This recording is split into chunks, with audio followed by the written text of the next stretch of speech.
I don't know if you've ever watched Arnold Schwarzenegger, and he just talks about the pump and what it feels like, and he's like, "It feels like I'm coming." I think it's something that is not bro science, but it is bro science, and I'm okay with that because if you're working that area and the blood flow is happening, that is something that we want to understand is a good thing in the moment. Welcome to the Hidden Summit podcast. My name is Kevin Valance, and I will be your host. On this podcast, we're going to talk about fitness, nutrition, lifestyle, and everything in between. If you find anything valuable in this episode, the only thing I'm ever going to ask you to do is subscribe so you can keep coming back and elevate your life to become better every single day. All right, good morning. Welcome back. Happy Friday. I'm glad you can join me whatever day you're joining me. My name's Kevin. Welcome to my show. On this show, I often talk about fitness, nutrition, and everything in between. So what I want to do is help you build lifestyle habits and understand little pieces of information that I would understand. So to be honest, I don't have a degree in nutrition or fitness, but I do have some experience with life, and it's helped me get to where I am physically, mentally, and professionally. And if you could take one of these things and just use it today to move yourself in a direction that you're proud of, then we're making progress, people. That's what this is all about. And I wrote some notes on the board. You probably can't see that with the camera because I can't see it right now, but if you're listening in, you can't see it anyway, and I'm going to use those as my notes so I can keep my train of thought, because if you have been listening, I can tangent sometimes, but I want to keep this short. So in 20 minutes or so, you can move on with your day as you have plenty going on. So I was thinking, what can I do to share with you how to go about balancing a training program that promotes muscle gain and promotes physical fitness overall, so metabolic conditioning. And an easy way to share this is, if programming is done right and you complete this programming, you will see effective changes in your body over time. Now, I wish it was that simple. Everybody's schedule is different. I am in a season of my life where I train for an hour a day, and I get back to my day-to-day and do the other things that I need to do. If you're in a season of your life where you can commit to more time, I think that's amazing. If you have less time, remember, for me, something is always better than nothing. Flexibility is key. We want to be able to bend and not break. You are going to have this perfect schedule, and I want you to know that that's totally okay. When you commit to consistency over time, and if one thing goes off plan, you don't crumble and fall and your life turns to chaos. We're moving in a positive direction. So there's a couple things that I wanted to chat on today. Really, it's balancing strength, hypertrophy, and endurance training. So we're working all three energy systems: the explosive power output energy system, an energy system for utilization of carbohydrates, and then our oxygen energy system, the aerobic energy system. So for me, if with my goals, it's to remain strong, look good, and be able to move well. So we're going to focus on how do we gain muscle and the ability to move more load with strength. How do I work on breaking down muscles so they grow back and help my body change aesthetics? And then how do I continue to improve my performance and my ability to breathe under duress? And that would be the endurance side of things. So first and foremost, understanding the rep ranges of all of these are super important. So when we're talking about strength training, really what I want you to understand is we are completing no more than 5 reps at a time per set under what I like to look at as an RPA, rate of perceived exertion, between 7 and 10, right? So we're lifting heavier loads for lower amount of reps with extended periods of rest to help our central nervous system recover, to help our power output recover.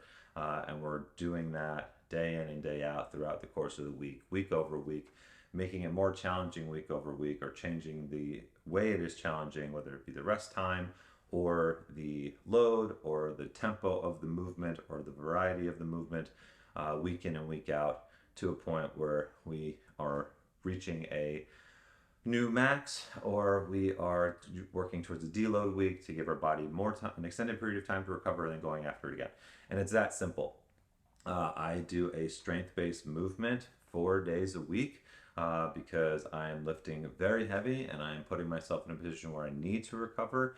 But whether it be back squat, front squat, deadlift, press, bench press, some sort of vertical pulling like lat pull downs, pull ups, weighted pull ups, things like that. Every single week. There are other movements for sure, but those are the ones that I focus on week after week to see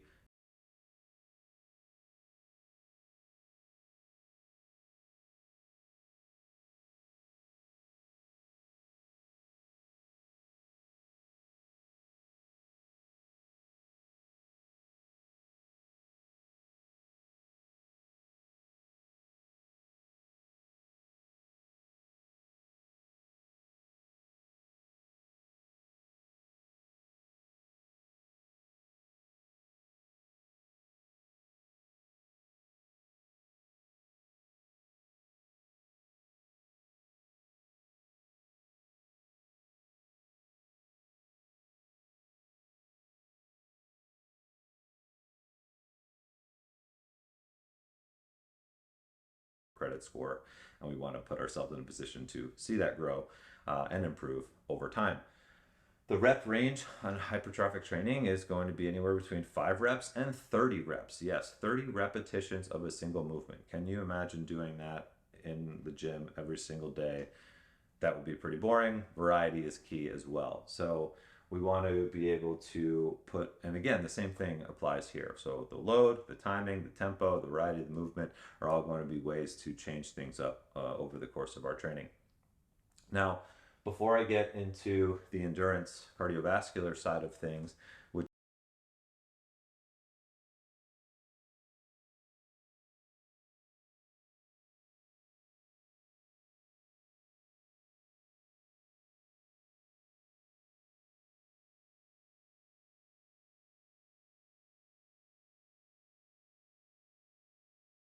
strength and hypertrophy, we want to find 10, find ourselves doing 10 to 20 sets throughout the course of the week. Meaning that if you're doing lower body, specifically glutes or quads or calves, right? Like we want to, for this area, perform 10 to 20 sets throughout the week. So typically I'll do between 3 and 5 sets per day, which means that if I did 2 rounds of 3 to 5 sets of legs on Monday and then I did them again on Thursday or Friday, then that would get me close to 10 to 20 sets of that work, that movement throughout the course of the week.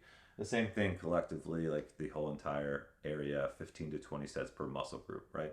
And understand that when you are deadlifting, you're working multiple muscle groups. If you're doing lat pull downs, you're probably using some biceps in there. So there are ways to make this happen where you're not just doing 10 different types of bicep curls 3 or 4 days throughout the course of the week. Like that would work as well, but we can use areas that are compound movements where we're using multiple muscle groups to achieve this desired outcome. So we're doing a lot of reps to see change, right? You need to actually put in the work to see the work happen, to see the work pay off in the long run. When it comes to the sets of per week and the muscle groups, I really want you to know that there's no black and white way to do it. You don't have to do a traditional split. I've seen results myself with CrossFit, which is constantly varied movement. So we're doing random sorts of training in the beginning, especially if you've never done that before. Your body goes into the state of unknown and then it will adapt and you'll see some positive changes. Also, I've experimented with what we call a full body split, which many other people have programmed to save on time in the gym. And I was curious about this to see if it would work. But the truth is, when you do this full body split, it's a nice change of pace because you're doing one muscle group per set and then you're moving throughout your entire body every single day. So I set it up on my plan, and I have this free plan if you'd like it. I'll link it below so you can download Full Body Flex. It's a 4-week program to try this full body split. You'll do one strength-based movement per day. It's a 5-day-a-week plan for 4 weeks. And then after that, you'll go through full body, right? So the heavy lift might be legs, and then you go through full body, but there won't be any legs in the full body. And the next day would be pressing, and then you do full body, and there's no pressing in the full body. So it rotates through, you're working the entire body every single day. And the reason why we do this is because when you go into the gym on leg day, or you think about it, you're not putting in the same amount of effort on the final set as you are on the first set, because you're so fucking tired by the end of it all that you're not able to put in the same amount of effort, so you're not going to yield the same amount of results on that final movement. Now, if we just did legs once per day, could you give 100% to that leg movement? Theoretically, yes, you closer to and more so be able to do that. So that's the idea behind the full body split. So you, as long as you're getting in throughout the course of the week, the 10 to 20 sets per week, or muscle group, you're going to see some changes when you're performing in the right rep ranges for strength and hypertrophy. And I like to balance them both. Now, if you're strictly hypertrophy and you don't care how much you lift and you just want to look different, stick to that 5 to 30 rep range, and then work on the loads and stick to that 7 to 8 to 9 RPE as you're going through your program, so you can see yourself see progress over time as well. Now, how do we know when we're actually working the muscle group, right? How do we know if it's this place where we're going to see this positive change? And this is the reason why I brought up this call today. The reason why I wanted to bring up this topic today is because my leg is so sore that when I was going through my morning routine and doing my red light therapy and sitting on the couch and DMing new people who followed me to say thank you because I appreciate you guys so much, I just stretched a little bit, you know, that early morning stretch when you go, and my hamstring pulled, and I was like, oh no, this is not good. It's so sore right now. And I've been like hobbling around with my legs after, you know, our leg day on Tuesday, and I do not feel good. So how often do you think that however sore you are relates to how good the workout you did was? Too often. I'm certain of it. I've been there. My friends have been there. You've probably been there. And the idea is that soreness is not the only indicator, and it shouldn't be the indicator that we use to determine whether we had a good workout or not. And I put some notes on the board, right? So while you're training, do you feel the muscle group that you're intending on working? Like if you're doing lat pull downs and you're working your back, do you feel it in your back or do you feel it in your biceps? If you feel it in your biceps, then you're not getting the movement done properly. If you're doing deadlifts, do you feel it in your back or do you feel it in your glutes and your hamstrings? What area are we working? That when you're doing the movement, I want you to have this mind-body connection and pay attention to what it is that I should be feeling. And if you're not able to understand what that is, please reach out to me. My Instagram is at CAVANTV_, and I'm happy to discuss with you what that should feel like. If you want to send me a video, I will help you and I'll coach you on that video so I can make sure that you are moving properly, because if you are not moving properly, the risk of injury is high, and then you're not going to be able to train at all. Okay? Blood flow, right? Is the pump happening? And it's just like something that I believe is true. And it's another way to show that you are working that area. If you can't just feel it, like, are you reaching that point where the blood is flowing to that area so much that you are able to understand that you cannot do another rep, right? Or you can't do another rep with the form that you want to do. So, well, I don't know if you've ever watched Arnold Schwarzenegger, and he talks about the pump and what it feels like, and he's like, it feels like I'm coming. I think it's something that is not bro science, but it is bro science, and I'm okay with that, because if you're working that area and the blood flow is happening, that is something that we want to understand is a good thing in the moment. Okay. Fatigue. Are you exhausting your muscle group, right? This doesn't necessarily mean soreness. I get to that on the next bullet point. But are you fatiguing the muscle group so at the end of the day, and this could be full body as well, that you're tired, right? Are you actually exhausted? Not to the point where you're unable to perform your daily tasks, but are you walking away from your training in a state of fatigue versus the state of energy and focus that you had coming in? Like, we can recover and get that back, but like, I want you to be physically tired when you're done with your training. And number four, soreness. There's a fine line between the appropriate amount of soreness and soreness to the point where I do not want you to go back and train the next day, or where I wouldn't go back and train the next day. I cannot speak for you. I'm just speaking from experience, like I said. And soreness is something that where today I do not feel like I should go and deadlift because that would not be safe for my hamstrings. I will pivot and do something upper body because my legs have not recovered yet. And that's where I get into this endurance side of things, right? There are days of the week where I will go and do some zone 2 work, and there are days of the week, probably 3 days during the week, where I will do something more high intensity. Not necessarily HIIT training, but or interval training, but something where I'm getting my heart rate up, I'm working on that muscular endurance and that cardiovascular system so I can see improvements in my overall performance, which remember was one of my goals. If that's not one of your goals, just work your heart and keep it healthy and stick to zone 2 training because there's some benefits to that, which I'll get to in a second. Um, there has been studies shown that, and if you don't want to do HIIT training, if you don't want to do long cardio sessions, to add sprints into your week, right? When you do a sprint for a short amount of time and you rest for a longer period of time, whether that be running or on the assault bike or rowing or burpees or whatever it is, you can see tremendous gains with your muscle gains as well. You can become stronger, you become more powerful, you raise your testosterone, and which is good for men and women when it comes to athletic performance, just so we're aware. And we can have this thing happen called this metabolic disturbance, where we are challenging our body to actually keep up with what it is that we're performing. And then in doing so, we are going to be able to see progress happen there, and we're getting our heart rate up, which is going to help our performance as well. Um, when we get to that point in our training where we're doing too much of the endurance cardiovascular side and we're still trying to promote muscle growth, it becomes a little bit more sticky, meaning that if you have this soreness or fatigue or brain fog and you're not able to actually focus on the rest of your day, there's two things that I want you to understand. One, you're not eating enough food and you need to eat more food. Just like I said before, if you are going in and you're withdrawing all your energy and breaking down your muscles and you're not putting fuel into your body, aka carbohydrates, protein, and a little bit of fat post training, or no fat post training, but a little bit of fat later on in the day. Let's be honest, let me not make mistakes here. We want to actually focus on the amount of food that we eat so that we can see these positive changes happen over time, so we can go back fueled, so we can recover faster. Remember, the recovery process happens right after training.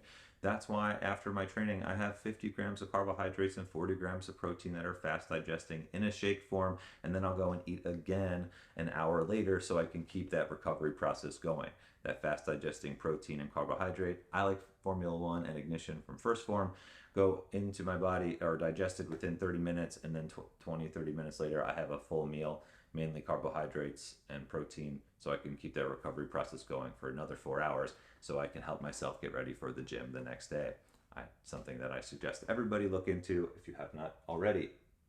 Now, the interference side of things, if we are doing legs that day and then we go and do sprints on the treadmill, it may not be the best thing to do because maybe our hamstrings are going to be a little toasted. Maybe if you did more pulling, you go do sprints on the assault bike, so you're working more quads. Maybe if you're doing more squatting, you're doing more sprints on the treadmill, so you're doing more hamstrings, right? We don't want to double down even more and over train and overtax our muscles. We want to have variety in that. So if we're doing an upper body day, maybe we do sprints. If we do a lower body day, maybe we do some other sort of sprint that doesn't interfere with our lower body as much, like a row or a bike.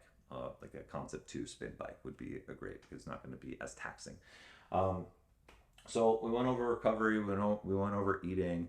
I just want you guys to understand, if you're doing endurance for muscle growth, we're doing 30 plus reps. So you're doing a lot more repetitions there, which is another way that we can look into improving our, training overall. So our metabolic endurance, our performance, our strength, and our, way we look, hypertrophy, will help us with that. So as you go into today, take away these little tips to help yourself with your overall well-roundedness in your training. Number one, we want to work strength This is going to help us put on more mass and move more load, which is going to help overall muscle growth.